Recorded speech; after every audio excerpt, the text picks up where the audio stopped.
morning to all of you. I welcome you to Vignan's Foundation for Science, Technology and Research. Myself and Bharat Kumar working as Assistant Professor in the Department of Electrical and Electronics Engineering.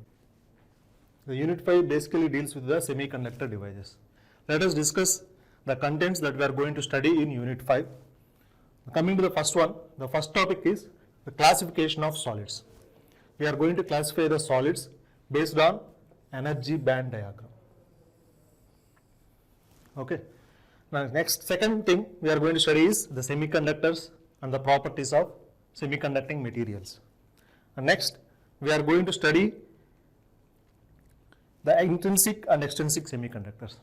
So, next topic we are going to study is the classification of semiconductors. The semiconductors are classified into two types. One is intrinsic semiconductors, next one is extrinsic semiconductors. We are going to discuss these two types of semiconductors in detail. And next, we are going to study the p-n junction diode, how the p-n junction diode is going to be formed by means of the semiconducting materials, and the VI characteristics of p-n junction diode, as well as the application of p-n junction diode, which is nothing but rectifiers. We are going to cover these topics. And next, we are going to study about Zener diode. In case of Zener diode, we will study the operation or working of Zener diode. Next, the VI characteristics of Zener diode and the application of Zener diode as voltage regulator. And finally, we are going to introduce the transistors concept. So, these are the contents that we are going to study in Unit 5. Let's move on to the first one. Before going into the topic, the semiconductors, let us discuss what are semiconductors and what are the important properties of semiconductors first. So, coming to the semiconductors, a semiconductor is nothing but a material which sometimes act like a conductor and sometimes act like an insulator. So, what is semiconductor? The name itself indicates that semiconductor. The name itself indicates that the conductor will conduct for part time. That means it will act like a conductor for some time and it will act like an insulator for remaining amount of time in the same circuit. The resistivity of the semiconducting material lies between the resistivity of the conductor and the insulator. So, all the property, not even resistor, the property, any property of a semiconductor material always lies between the corresponding property of the conductor and insulator. So, the term semiconductor arises from the ability of these materials which conduct part time.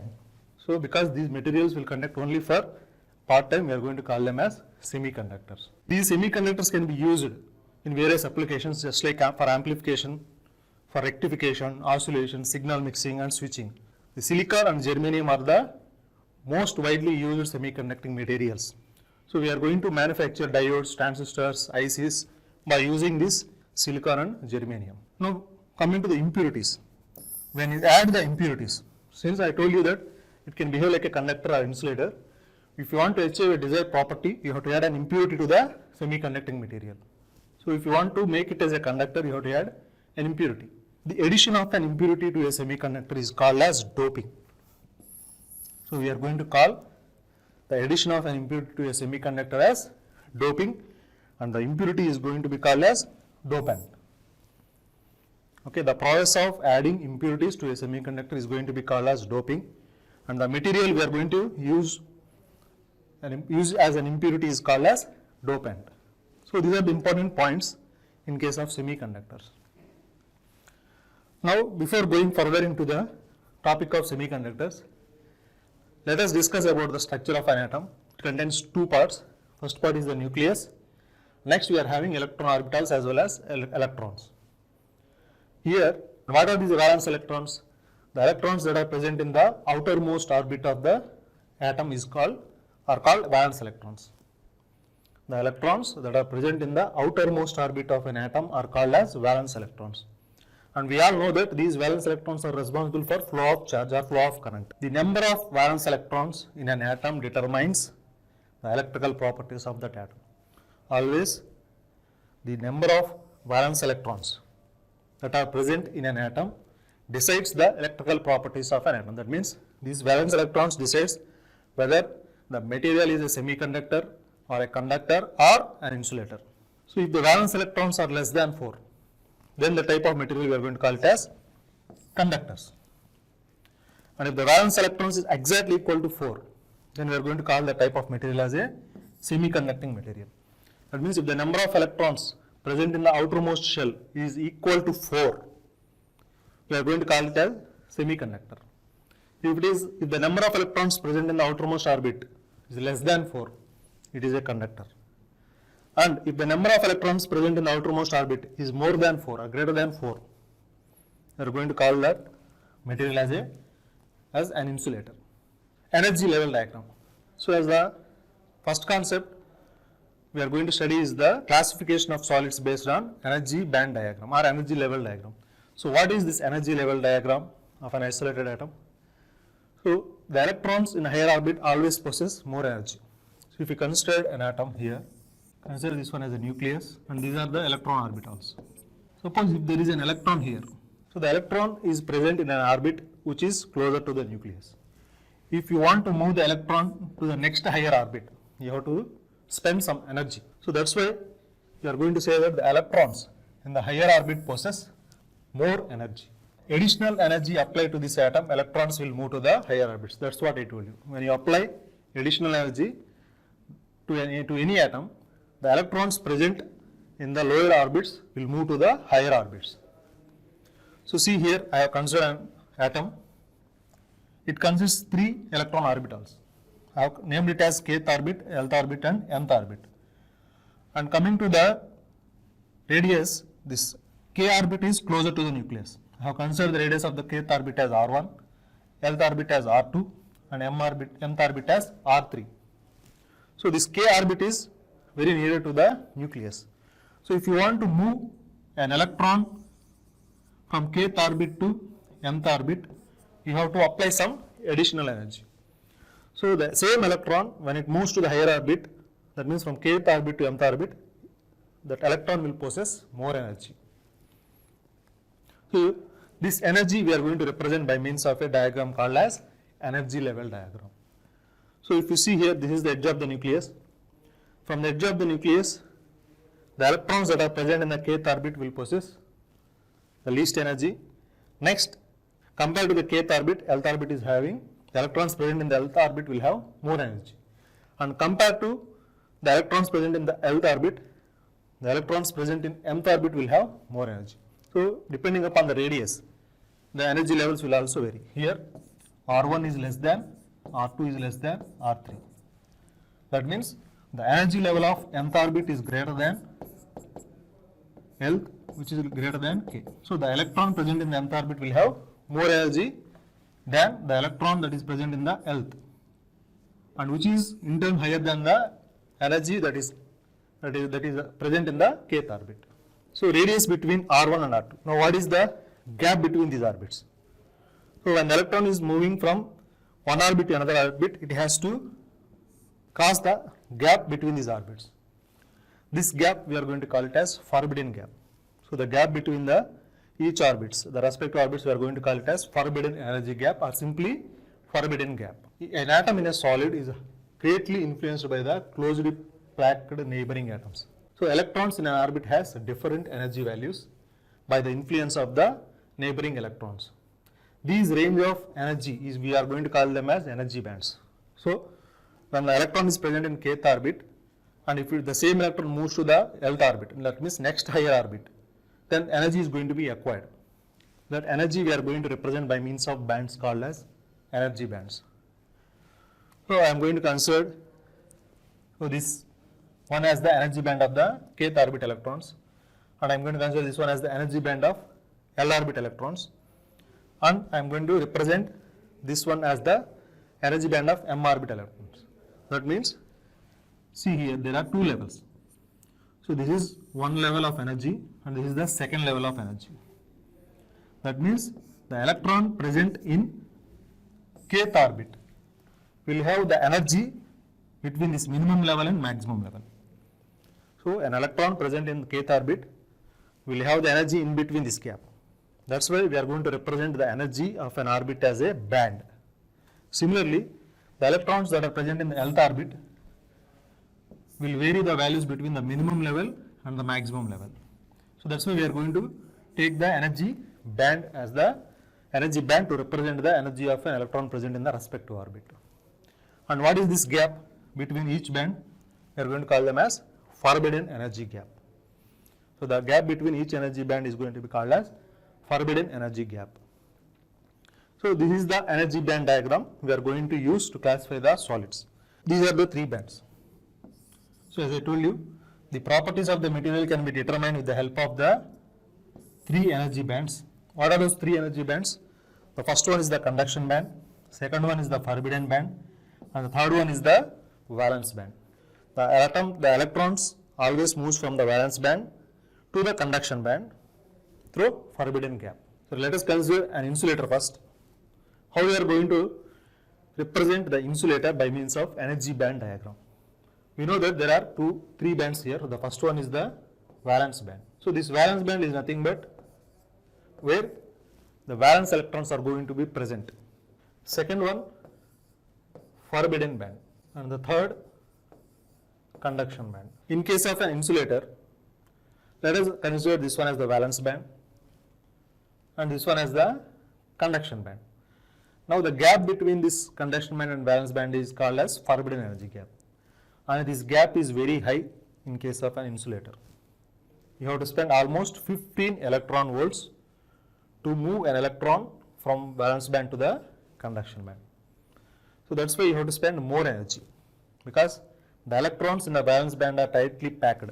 That means there are more than 4 electrons here, and these electrons are tightly coupled or packed with the neighboring electrons in the that are present in the neighboring atom. Okay, that's why you have to spend more energy to move an electron from valence band to conduction band. So the electrons that are present in the conduction band are always responsible for flow of current. Since you have to spend more energy, that's why we are going to call it as an insulator. So insulator contains more forbidden gap, and the gap between conduction band and valence band is high. We are going to call that one as an insulator. Next, coming to the conductor. In case of conductor, so I am going to assume this one as valence band and it one as a conduction band. If you observe here, the valence band and conduction band overlap with each other. So this is the valence band. The green one is the valence band and the blue one is the conduction band. And this is the overlap between the valence band and conduction band. Now if you compare this with the energy band diagram of insulator, is there any forbidden gap here? Is there any gap between the two bands? There is no gap at all. That means the electrons can easily transfer from valence band to conduction band with applying a small energy or very little energy. That's why we are going to call it as conductor. And next one, coming to the semiconductor. In case of semiconductor, the gap is very small. That means if you observe in case of insulator, the gap is very high. Coming to the semiconductor, see here, the gap between the valence band and conduction band is very small. So you have to spend a little energy to move an electron from valence band to conduction band. That's why we are going to call it as a semiconducting material.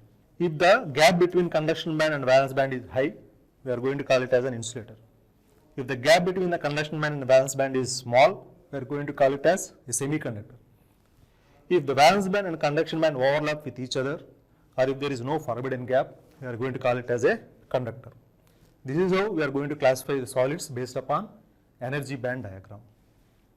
Okay, now let us discuss about the semiconductors. So already I told you that a semiconductor is a device which will conduct for part time. That means it will act like both a conductor and insulator. And we all know that the properties of semiconductor lies in between the conductors as well as semiconductors.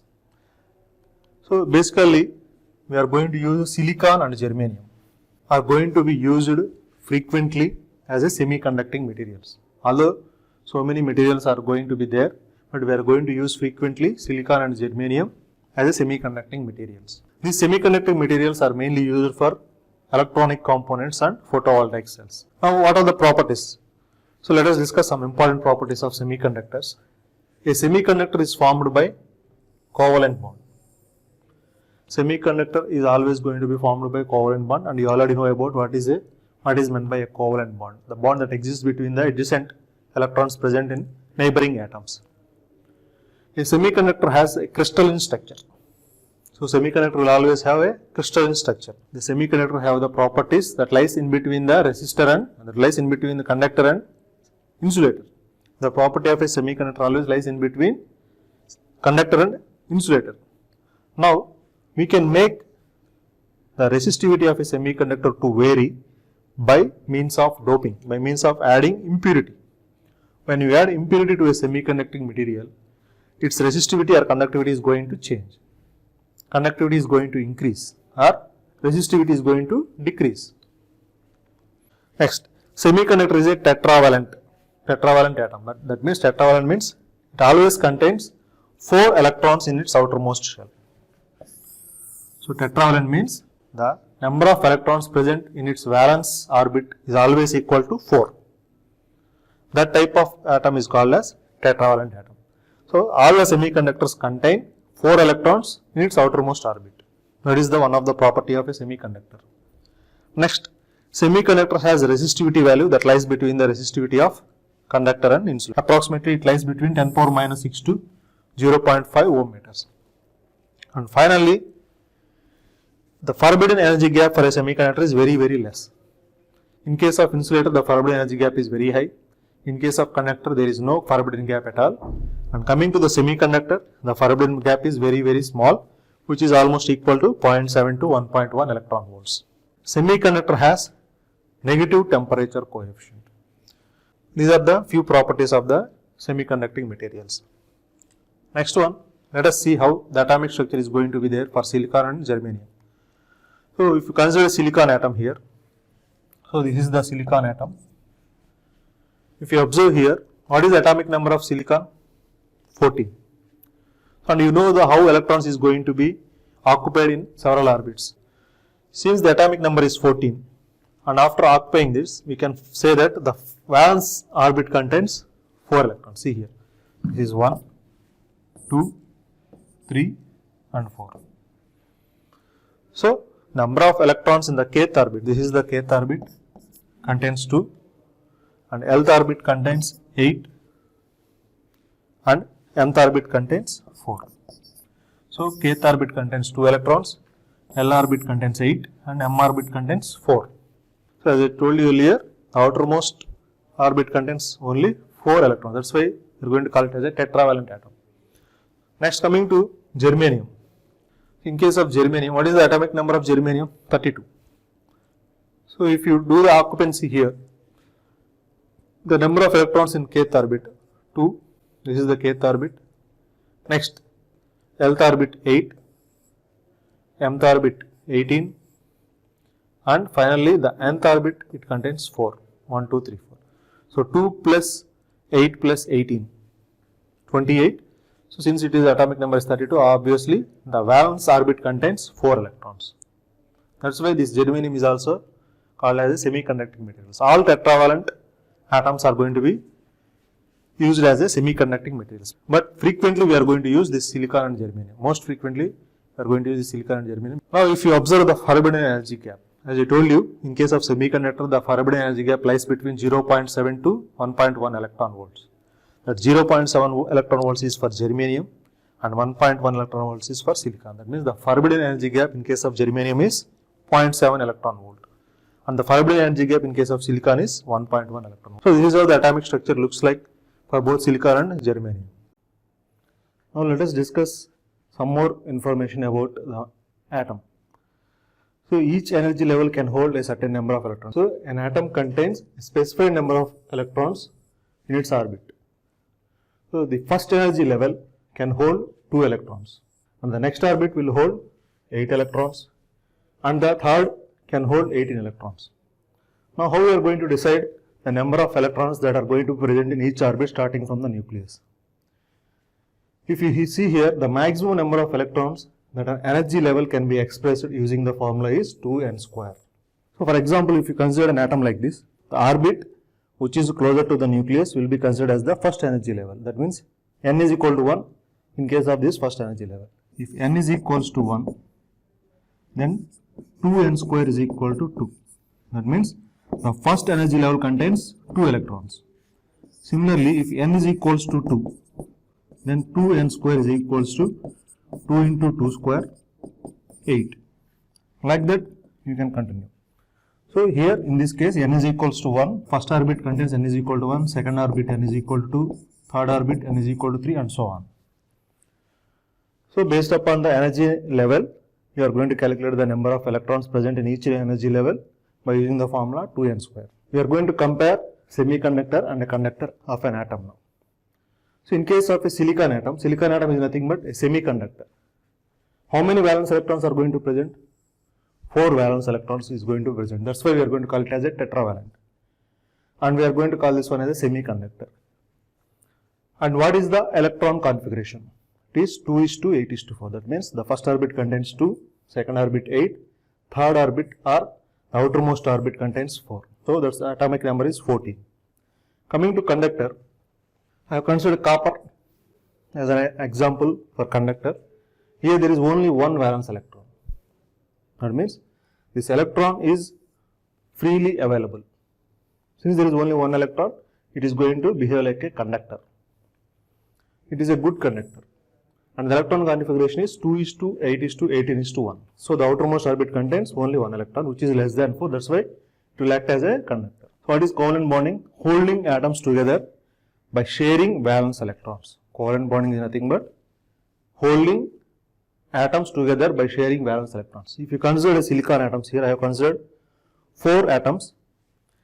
See, the valence electrons, each atom contains 4 valence electrons. These valence electrons are going to be form a covalent bond with the adjacent atoms. So this is one covalent bond, this is second, third, fourth. The covalent bond is going to be formed by sharing the electrons present in the valence electrons present in the adjacent atoms. Okay, see, sharing of valence electrons produce the covalent bond. So we are going to consider this one as the covalent bond. The atoms are held together forming a solid substrate, and we are going to say that when the covalent bond is formed, all the valence electrons have formed covalent bond, then we are going to say that that atom is electrically stable. When all the valence electrons form covalent bond, then the atoms are going to say that they are electrically stable. The complete valence helps cause the silicon to act as an insulator. So next we are going to discuss about how the conduction is going to be happen in a semiconductor. The main charge carriers in case of semiconductors are electrons and holes. So what are holes here? Holes are nothing but positive charge carriers. In case of semiconducting materials, we are going to consider holes as the positive charge carriers and electrons as the negatively charged carriers. If you consider silicon, so the first energy level contains, that means the first orbit contains 2 electrons. This is the first orbit. And the second orbit contains 8 electrons, the second orbit or second energy level. And finally third and valence energy band contains 4 electrons. Okay, these are the energy levels. Okay, and after that valence band we are having a conduction band, and the gap that exists between each energy level we are going to call it as forbidden gap or forbidden energy gap. Now if you want to make this semiconductor as a conductor, some of the electrons has to move from valence band to conduction band. If there is a free electron in a conduction band, then we are going to say that it is a conductor. Since there is no free electron in the conductor, we are going to call it either insulator or semiconductor based upon the energy gap. Since the energy gap is very small here and there are only 4 electrons present in the valence shell, we are going to consider this one as a semiconductor. How we are going to make this semiconductor as a conductor? By moving some of the electrons from valence band to conduction band. Energy band diagram for pure silicon is crystal with unexcited external energy. So we have not applied any energy to the silicon. There are no electrons in the conduction band. This conduction occurs only at a temperature of absolute 0 degree Kelvin. Since if you want to move some electrons from valence band to conduction band, you have to apply some external energy to that silicon atom. Then the electrons present in the valence shell will acquire some energy from the external source and they will jump into the conduction band. When some of the electrons move to conduction band, then the semiconductor will act like a conductor. Now if you observe here, I have considered the valence band and conduction band for explanation purpose. When you supply some heat energy, when you supply some energy to the silicon atom, what happens? One of the electron from the valence band jumps into the conduction band. See here, one of the electron from valence band jumps into the conduction band. Now, the absence of that electron we are going to call it as a hole. Okay, whenever an electron jumps from valence band to conduction band, that means there is a deficiency of electrons in the valence band. That deficiency of electrons we are going to term it as hole. So, we are going to call this free electron and hole as a electron hole pair. See here, absorbs energy to jump. So, these electrons will absorb some thermal energy that is required to jump from valence band to conduction band. Then what happens? A free electron hole pair is going to be formed.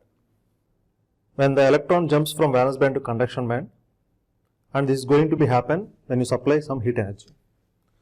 And if the electron loses that energy after some time, then again it fall back to the valence band.